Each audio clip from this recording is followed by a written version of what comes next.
আমাদের জীবনের অনেক সময় নষ্ট হয়ে গেছে, তাই না? অনেক ভুল হয়েছে, অনেক সুযোগ হাতছাড়া হয়েছে।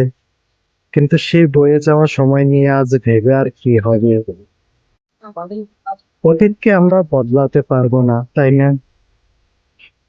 তাই যা শেষ হয়ে গেছে তা নিয়ে কেঁদে বর্তমানকে নষ্ট করবেন না।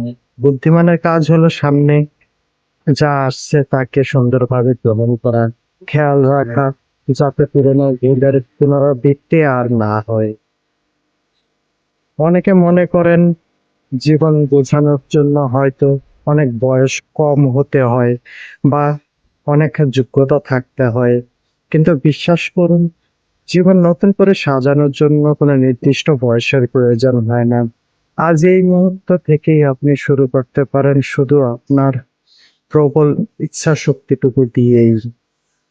আজ থেকেই নিজের জীবনকে সুন্দর করে গোছাতে শুরু করুন।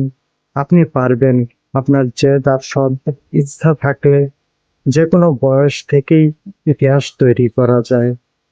আপনি কি আজ থেকে একটি নতুন শুরু করতে চান? কমেন্টে নতুন শুরু লিখে জানান। সকালে ভালো থাকবেন। শুভ দিন।